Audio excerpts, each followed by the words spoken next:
night before I left, something happened, but he was dealing with some.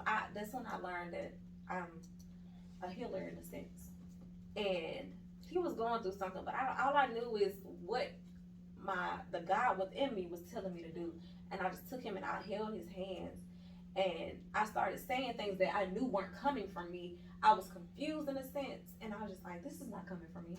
And next thing you know, like he was like in tears, and I was just like, "What the fuck is going on? Tell me that I got a gift that I ain't know about." And when we got here, he like I said, I liked him just a little bit, and he was just like, "Okay, well, we're gonna go stay at my sister's house for a little bit." I was like, "Okay, cool." And his sister is not actually his real sister; it's his play sister, but she was so deeply in love with him. Mm-hmm. The girl was trying to do black magic on me, and she was doing different spells, and I knew because before I left, I had started studying Wicca. I don't know if y'all know what that is, but it's a form of witchcraft. Not in like a negative sense, but I started studying it to understand it, to learn it. That's just me. I started studying the Bible to understand it and to learn it. That's me. If somebody telling me about something, I'm gonna have to learn my own way. You can't make me believe something and I have not already studied, been here, and experienced it already. So I noticed one day we were there the first night we got there.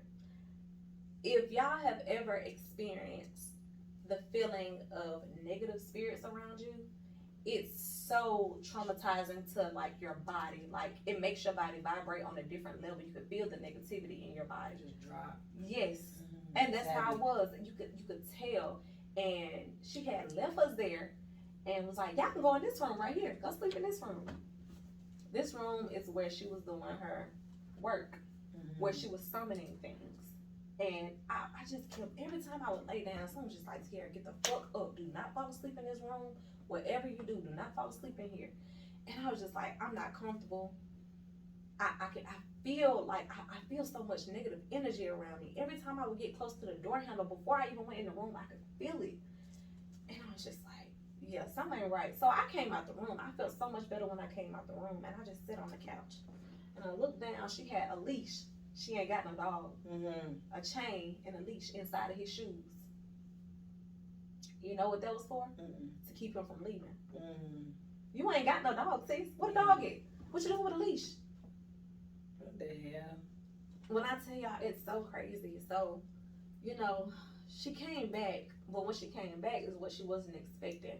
I cleansed the whole house of everything, negative, good. I don't care what it was, but I neutralized the whole place. She was mad as hell when she walked in. Whatever she had been doing in their room, summoning, I let them all out. And she was mad as hell. And when she came in, she could tell. She knew the energy when she walked in, because you know your own energy and when somebody else's energy shifts something in a room.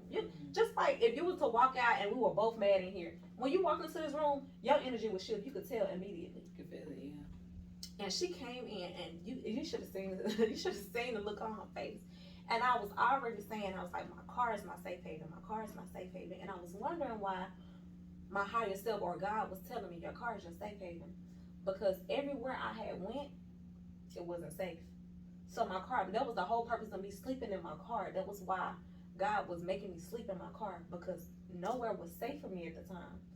And when she came in, it was like, it's so funny because I used to be scared to tell this story, and it used to shake me up so bad, but it doesn't anymore because I experienced that and I learned it and I know now. And when she came in, there was a lamp sitting on the floor. It was a floor lamp because she had no light. She had no light bulbs in her ceiling light. Why?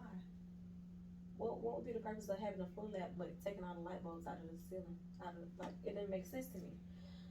So she was like, "Oh, y'all had a good time. Well, I'm back." I was like, okay. And I already knew something wasn't right. I felt in my spirit that something wasn't right. And something just kept telling me, like, we just need to go. Like, there's no need to be in here. She walked over to the lamp and oops, I dropped my keys and unplugs the lamp. And she walks and opens the door that she thought that she still had her summoning spirits or whatever she was doing. I don't even know if that was even the case, but whatever she was, it was so negative. And opened the door, and she realized there was nothing there. So next thing I realized was she was doing something to herself as well, because she walked back over to the lamp and her body just kept hunching over like something was trying to come out of her, and it wouldn't come out. Because I had them, I had to neutralize the space so well, it couldn't flourish like it needed to, because the energy in that house wasn't negative anymore.